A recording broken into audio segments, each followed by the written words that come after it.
gaji, kita juga akan melihat kepada fiscal space untuk tahun 2026 yang tadi mayoritas diisi untuk program. Tadi pertanyaan mengenai penerimaan pajak atau penerimaan negara secara umum tumbuh untuk tahun depan.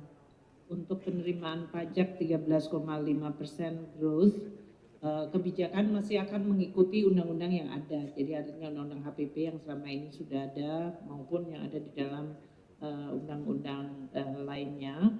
Jadi tidak ada, maksudnya tadi kan pertanyaannya menjurus apakah ada pajak baru, ada tarif baru. Kita tidak, tapi lebih kepada reform di internal. Jadi pertama Cortex dan tadi pertukaran data akan makin diintensifkan karena kita melihat melalui Pak Dirjen Pajak dengan Dirjen Bea Cukai dari PNBP, kita masih melihat ruang untuk improvement bahkan di antara ketiga penerimaan negara tersebut maupun dengan kementerian lembaga. Makanya pertemuan kami intensifkan seperti kemarin dengan Pak Bahlil untuk ESDM, sehingga semua data yang kita peroleh itu akurasi dan timingnya menjadi lebih tepat, dan itu kemudian bisa menciptakan peluang untuk enforcement yang lebih baik.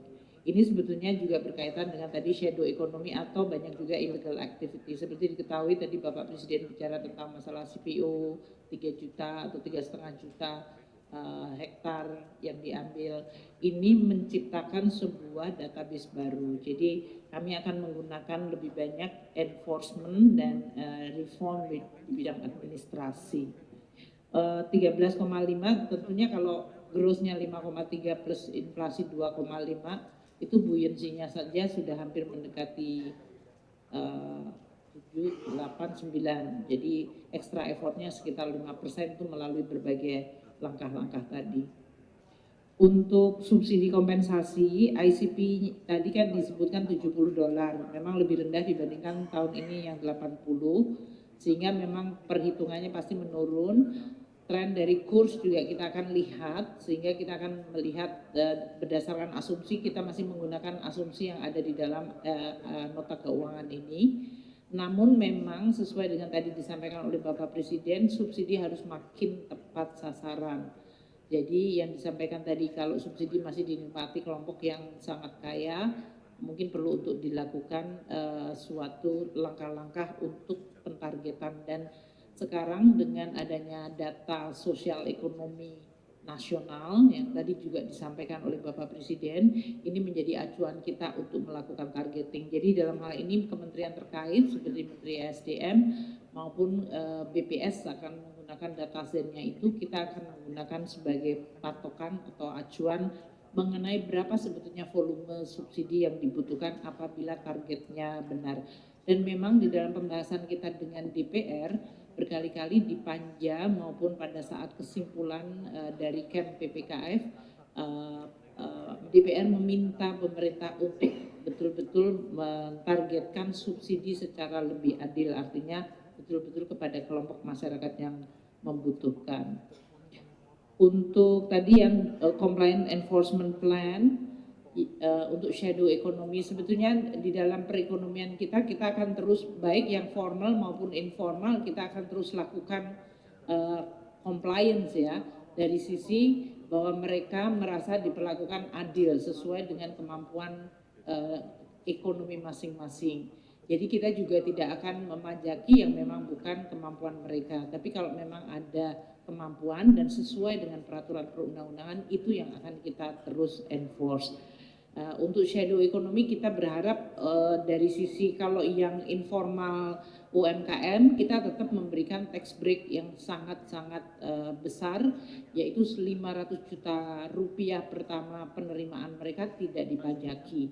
Jadi PTKP-nya 500 juta. Sedangkan yang volumenya sampai 4,8 miliar itu juga hanya 0,5% final. Jadi itu masih akan berlaku. Kita berharap itu akan menyebabkan UMKM merasa diberikan pemihakan karena banyak sekali yang berpersepsi bahwa seluruh bidang usaha, seluruh pengusaha terutama yang tidak mampu terbebani dengan pajak tersebut. Namun kita akan lebih kepada yang illegal activity, shadow economy yang tadi disampaikan oleh Bapak Presiden tadi, di dalam pidatonya beliau melihat banyak sekali kegiatan-kegiatan ilegal yang menyebabkan compliance itu menjadi salah satu tantangan yang sangat besar. Kami dari sisi penerimaan perpajakan akan melihat dari sisi compliance di sisi itunya. Untuk IKN saya mungkin cek dulu ya, kami tidak ada nggak ya, saya nggak diberikan feeding. Belum ada, nanti saya tanya sama tim saya IKN. Begitu banyak sih anggaran yang muncul, jadi nanti saya sampaikan ya. Mungkin sebentar lagi kayaknya Pak Luki sedang nulis, berarti sebentar lagi keluar. Kembali ke Pak Manko lagi. Terima kasih. Selanjutnya Pak Rosan, silakan. Oh, 6,3 triliun Pak, untuk IKN maksud saya. Kalau nggak salah ya. Benar nggak itu Pak? Ya, 6,3 paling nggak. Nanti kalau salah saya koreksi lagi. Terima kasih Bu Menteri Keuangan. Pak Menteri Investasi, silakan. Terima kasih. Tadi pertanyaannya untuk Danantara, memang kita di Danantara ini terbuka untuk dari semua kementerian maupun program prioritas ini yang masuk ke kami itu pada dasarnya kita evaluasi, dan selama itu memenuhi kriteria dan juga parameter yang ada di dalam Danantara, tentunya harus ada return yang memang kita canangkan juga, ya kita terbuka untuk hal itu. Yang paling penting kita lakukan ini dengan good governance, tata kelola perusahaan yang baik dan benar, transparansi dan akuntabilitas. Pada intinya seperti itu. Jadi kita terbuka karena memang banyak inputan, masukan dan juga proposal dari kementerian yang berbeda untuk dalam rangka menjalankan beberapa program yang ada dalam perencanaan mereka ke depannya. Mungkin itu jawaban saya. Terima kasih. Baik, tadi ada terkait family office masih dalam kajian, belum ada tindak lanjutnya. Kemudian tadi mengenai energi baru dan terbarukan, memang Bapak Presiden berharap bahwa dengan geothermal, dengan hydro, kita punya proyek hydro misalnya di Kalimantan Utara, kemudian geothermal di pipeline, kemudian juga ada proyek yang terkait dengan PLTS, dan Indonesia sudah MOU dengan pemerintah Singapura. Nah itu bisa mengakselerasi pembangkitan PLTS, dan juga nanti dengan beberapa industri sudah menyiapkan roof to solar, menggunakan solar, itu juga bisa menambah akselerasi daripada energi baru terbarukan. Saya buka putaran kedua, 3, 1, 2, 3, sudah. Diketahui bahwa tahun ini juga sudah ada penerimaan, jadi nanti tergantung kebutuhan dari kementerian lembaga dan terutama juga dari daerah. Namun juga pada saat yang sama ada kapasitas fiskal yang juga harus dipertimbangkan. Jadi untuk hal itu kita belum melakukan exercise untuk terutama untuk rekrutmen. Untuk gaji kita juga akan melihat kepada fiscal space untuk tahun 2026 yang tadi mayoritas diisi untuk program-program prioritas nasional.